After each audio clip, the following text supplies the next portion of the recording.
Uh, I'm going to start with a few poems from a recent chapbook. It's called Benediction and Baseball, and it recently got an honorable mention in the WFOP Chapbook Prize. And I'll start with the first poem. It's called The Jester. There's an epigram of Buddhist advice. Act always as if the future of the universe depended on what you did, while laughing at yourself for thinking that what you do makes any difference. The Jester.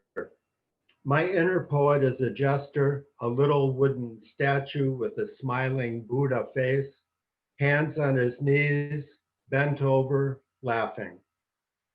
Strangely, he has my Aunt Leona's voice, the aunt who cornered me at my sister's wedding to ask when I was going to move from the big city back to the farm where I belonged so that her sister, my mom, could quit crying herself to sleep over the loss of her firstborn. This little Buddha with my Aunt Leona's voice used to laugh at me, how serious everything was. I'd beat him into submission. Thankfully, he was persistent and taught me that not all poems need to be about the bad news, wars, dead Gulf birds, faceless corporations. He says it's okay to laugh sometimes, to realize it's out of my control. Maybe even write a poem about him once in a while.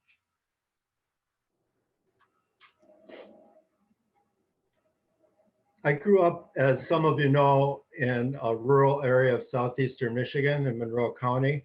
And on the road that I lived, within a mile, there were 5 adjacent farms, all in our family. A couple of uncles, the farm my grandparents lived on, where my dad and his siblings grew up, and dozens of cousins.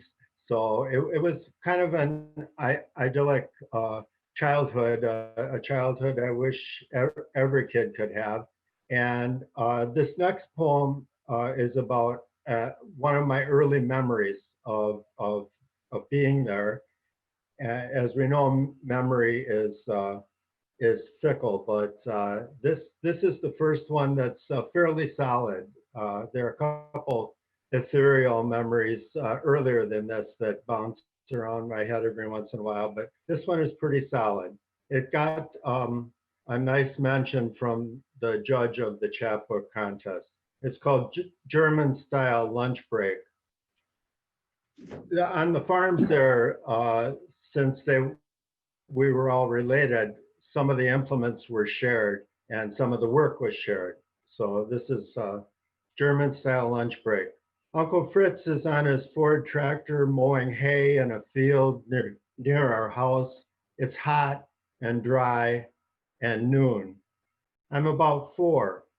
Mom is busy with my 3 younger siblings. Dad is at the Ford plant. Mom puts a ham sandwich, a cold bottle of Pfeiffer Pilsner, and a bottle opener in a brown paper sack and gives me instructions. Just walk out to the edge of the field and wait for the tractor to come around. When he sees you, hold up the bag. I do as I'm told. Fritz slows the tractor to an idling stop, dismounts, and walks over, tells me to wait. He's sweating beads, his shirt is wet, his hat is dripping. He opens the bag, eats half the sandwich, opens the beer, drinks half, eats the other half sandwich, finishes the beer, puts the empty and the opener back in the bag, and tells me to thank my mom. He trots back and drops the Ford into gear, engages the mower blades, lets out the clutch, and takes off. The whole thing takes less than 3 minutes.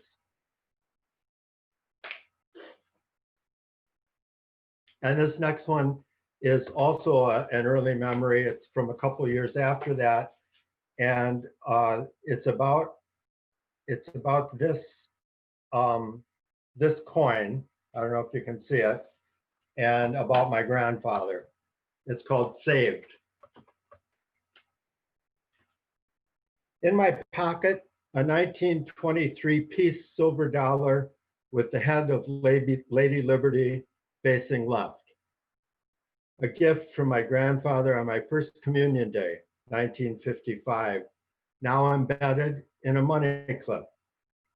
After church, Grandpa rambled up the road toward his farm in a 1948 Nash. But instead of passing by as usual, he turned into our driveway where Dad was documenting my new state of grace with his Kodak Brownie. Grandpa called me over to his car, shook my hand, and then handed me this dollar, saying that I should keep it in order to remember the day.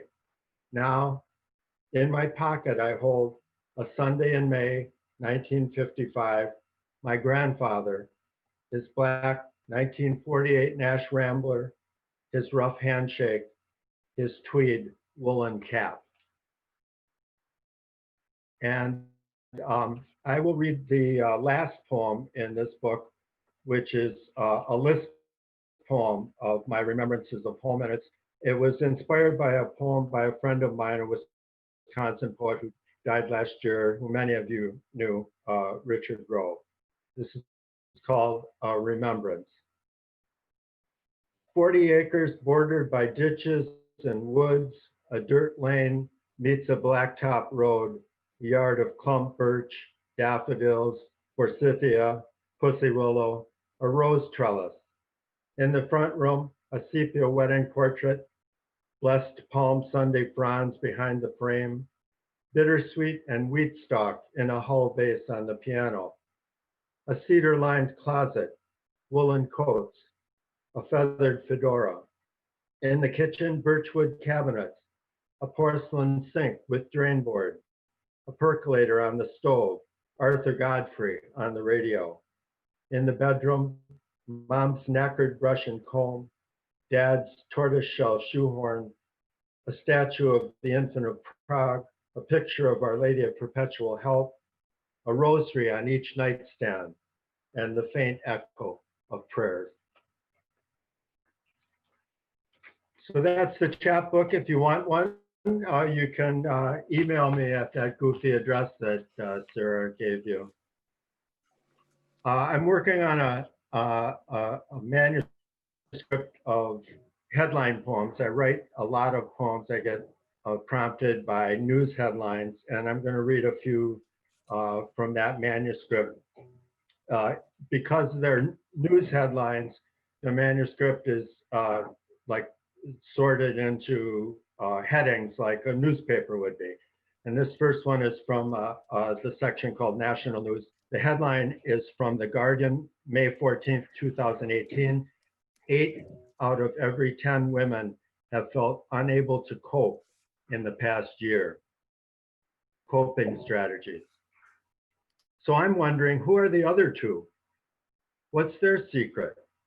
I'd like to learn some of their coping strategies because frankly, I'm not coping too well myself. Do they live on a deserted island? Did they invest in one of those sensory deprivation tanks? Did one of them shoot Harvey Weinstein, set fire to a Trump tower? Was there any alcohol involved? If there were alcohol involved, I'd like to hear about it. This next one is from the section of international news. This was a scary time for me in 2010. My son and his wife still were living in Santiago, Chile. And this headline is also from The Guardian, February 27, 2010. Deadly earthquake hits central Chile. I didn't hear from them for like 2 days, but they were fine. Still life. In this photo, taken just hours before the earth shook, you are smiling. You're happy to have a Wisconsin visitor, happy to talk baseball and American politics, happy to introduce someone new to the flavors of pastel de choclo, that most authentic of Chilean cuisine, which sits cooling on the table in front of you. Its thick, sweet corn crust, like the crust of Chile, still unbroken, but bubbling underneath. Later, after your meal, and the Malbec, our friend, your visitor, walks to his hotel room, and you, your wife, and my grandson board the metro heading for home. All of you are still smiling, still unaware of the earth's deeper motion, unaware of the trembling night ahead, unaware that just off the coast, frantic fish are already heading for deeper water. And the last one I'm going to read from that manuscript is from a section called the War Report. And the headline is from the Los Angeles Times, August 5th, 1964. US bombing North Vietnam ports. The poem's a haibun. A haibun, for those of you who don't know, is kind of a hybrid of a prose poem followed by a very short poem, often a haiku, that is related in some way to the prose. The poem's titled The Ho Chi Minh Trail, the Gulf of Tonkin, Weapons of Mass Destruction, and Other Misinformation About War. The USA is bringing democracy to the world. It's an easy sell if you believe it. Believe me. And such a deal for us. We impose democracy, or what we call democracy, in exchange for your natural resources and access to your markets. With gold, platinum, and palladium, we build smartphones, or rather, we have you build them for us. With these precious metals plus titanium, we build bombers and then drop bombs on the next country that we manifest against. Those bombers don't fly on democracy, you know. We need your oil. On the Ho Chi Minh Trail, footsteps, the shape of a country. And I will close with a recent poem that came out of the way I've been feeling about all this isolation lately, and it's called Bread. I'd like to think that we'll settle around the same table again, that we'll reach into the same basket again for bread, our fingers briefly touching, and not even worry about it. I'd like to think we'll break that bread and press the pieces into the same saucer, the balsamic and olive oil anointing our friendship. I'd like to think that we'll read to each other in person again and laugh and cry like we used to, that we'll inhale the same air into our various lungs and exhale our joy at being together. But I don't know. I just don't know. Thank you.